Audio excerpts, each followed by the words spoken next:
তো মিষ্টি বন্ধুগণ, আগে মোটিভেশনাল স্পিকার হতে গেলে লাগতো নিজের জীবনের এক্সপিরিয়েন্স, ভালো দেখে কন্টেন্ট রাইটিং, ভালো একটা ভয়েস। কিন্তু এখন কি লাগছে? একটা ব্যাকগ্রাউন্ড মিউজিক আর নম্র ভদ্র গলা, বাস। কেউ মাথার দিব্যি দেয়নি দুটো মানুষকে একসাথে থাকতে হবে সারা জীবন। তো আজকে ভিডিওটা হবে গৌরব তপাতারকে নিয়ে। আর যারা গৌরব তপাতারকে চেনো না তারা ভাই খুব ভালো আছো, নিজের জীবন নিয়ে ব্যস্ত থাকো, এর ভিডিও দেখার কোনো দরকার নেই, একে চেনারও কোনো দরকার নেই। শুনলাম গৌরব দা নাকি মোটিভেশনাল স্পিকার, ইউটিউবে এসে মোটিভেশন দিত, কিন্তু হ্যাঁ, ফেক মোটিভেশন দিত, কারণ সে কোনো কিছু নিজের জীবনকে এক্সপিরিয়েন্স করে দেয়নি, ক্যামেরা খুলে মোটিভেশনের নামে ভাট বকতো। अबे साले।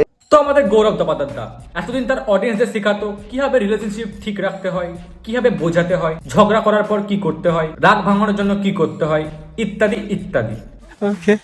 তো বিষয়টা হচ্ছে, আমাদের গৌরব দার একটা গার্লফ্রেন্ড ছিল এবং গৌরব দা নিজেই বলেছিল যে তার গার্লফ্রেন্ড তার খারাপ সময় তার পাশে ছিল, তাকে এত দূর আসার জন্য অনেক সাপোর্ট করেছিল। বাট হঠাৎই তার গার্লফ্রেন্ডের সাথে ব্রেকআপ হয়ে যায়, আর সেই গার্লফ্রেন্ডটা এক্স হয়ে যায়।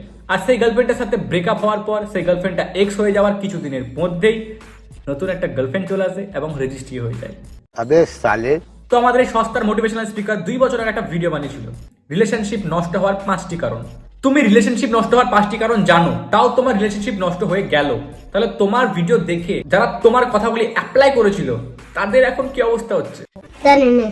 তো বড় কারণবশত দাদার রিলেশনশিপ ভেঙে গেল, দাদার ব্রেকআপ হয়ে গেল। তো এবার ব্রেকআপের পর দাদা যেটা করবে সেটা নিশ্চয়ই এই ভিডিওর সাথে একটু হলেও রিলেটেবল হবে, বাট না, দাদা যেটা তার লাইফে অ্যাপ্লাই করেছে সেটা এই ভিডিওতে একদমই বলা নেই। তো এবার প্রশ্ন হচ্ছে, দাদা কি অ্যাপ্লাই করলো?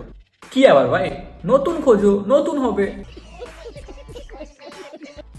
প্রেম ভালোবাসা ব্রেকআপ এইসব না হয় ছেড়েই দিলাম, আমরা ধরো কেরিয়ার সম্পর্কে কোনো ভিডিও দেখছি মোটিভেশনাল, তখন ধরো তোমার খুব ডাউনফল চলছে বা খুব মন খারাপ, আর তখন তারা সেই সিচুয়েশনটাকে এমন ভাবে এক্সপ্লেন করবে যাতে তোমার মনে হবে সেই সিচুয়েশনটা কোনো প্রবলেমই না, সেটা খুব সহজ, সব খুব সহজেই লিপটে যাবে। আর এইসব শুনে কিছু ছেলে মেয়ে ওভার কনফিডেন্ট হয়ে যায় আর সামনে গিয়ে হোঁচট খায়। মানে তখন তারা ভাবে সবকিছুই সহজ, কোনো কিছুই কঠিন না, আর এইটা ভাবার পর যখন তারা সামনে গিয়ে হোঁচট খায় তখন সেটা আর সহ্য করতে পারে না। মানে তাদের মধ্যে এমন একটা পজিটিভ ভাইব চলে আসে, তারা ভুলে যায় যে জীবনটা একটা পজিটিভ ফেজ, নেগেটিভ ফেজ, উঁচু নিচু নেই তৈরি। বাট তাতে মোটিভেশনাল স্পিকারের কি আসে যায়, সে তো পয়সা কামিয়ে নিয়েছে। আর তাদের আমি বারবার মোটিভেশনাল স্পিকার কেনই বা বলছি, তাও তো একরকম বিজনেসম্যান, পলিটিশিয়ান। ভাই মোটিভেশনাল ভিডিও একটা ট্র্যাপ, আর যারা এই ট্র্যাপে পড়েছে তারাই পুষতেছে, কারণ মোটিভেশনাল স্পিকারে যেসব কথাগুলো থাকে সেগুলো খুব সহজে লিপটে যায়, কারণ কোনো কিছু মোটিভেশনাল স্পিকারে প্রবলেম না। কিন্তু আসলে এটা একদমই না, কারণ মোটিভেশনাল ভিডিওতে প্রত্যেকটা প্রবলেম খুব সহজেই মিটে যায়, বাট আসলে এটা কোনোদিনই হয় না, কারণ কুছ পানে গেলে কুছ খোনা পড়তা है, আর যেটা ফোকাটে আসে সেটা কোনো জিনিসই না। ভাই ফোকাটে বা ফ্রিতে তো ভাই নিজের বন্ধু বান্ধব তোমার সাহায্য করবে না, বা তোমার কাছের মানুষ তোমার সাহায্য করবে না, তাহলে লাইফ কি হবে তোমাকে ফ্রিতে সাহায্য করবে? তো এইসব মোটিভেশনাল ভিডিওর পিছনে টাইম নষ্ট করা বন্ধ করো, কারণ ফ্রিতে কোনো কিছু হয় না। ফ্রিতে ভাই কেউ তোমার ওপিনিয়নটাও শুনবে না, শুধুমাত্র প্রবো শুনবে। প্রবোতে তুমি নিজের ওপিনিয়ন দিয়ে কামাতে পারবে বহুত পয়সা, যেমন ধরো এখন আইপিএল চলছে, আর তুমি তোমার নলেজ দিয়ে কামাতে পারবে বহুত পয়সা। যেমন ধরো আজকে খেলা আছে চেন্নাইয়ের সাথে লখনৌ, তুমি যদি চেন্নাই কি আজকের ম্যাচটা জিতবে এই কোশ্চেনের অ্যান্সারটা ইয়েস করো, আর যদি চেন্নাই জিতে যায় তাহলে কামিয়ে নেবে বহুত পয়সা। এখানে কিন্তু বহুত সুবিধা, ইয়েস আর নোতে অ্যান্সার দিতে হবে শুধু, যদি ইয়েস করো কামাও, যদি নো করো তাও কামাও, যদি ঠিক হয় তো। এবং যে টাকাটা জিতবে সে টাকাটা খুবই সহজে উইথড্র করতে পারবে গুগল পে, ফোন পে এবং কি অন্যান্য ব্যাংকিং থ্রু দিয়ে। তাহলে দেরি কিসের, যাওয়ার রেজিস্টার করো। মোটিভেশনাল ভিডিও দেখার আগে একটা কথা মাথায় রাখবে, যে দ্রুত ও সহজে হয়ে যাওয়া জিনিসটা কখনোই দীর্ঘস্থায়ী হয় না।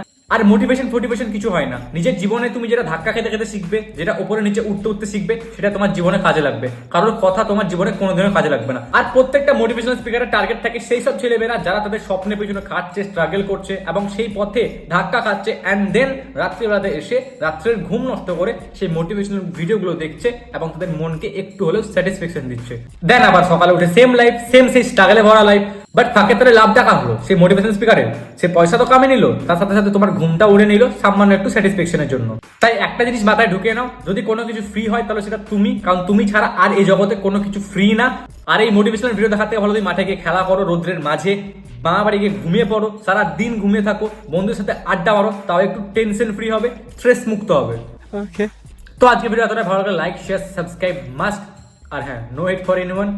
মোটিভেশনাল ভিডিও দেখার থেকে আমার ভিডিও দেখো, শেয়ার করো, কমেন্ট করো, ফলো করো, সাবস্ক্রাইব করো, কাজে দেবে। আর হ্যাঁ, শেয়ার করে দিও কেমন।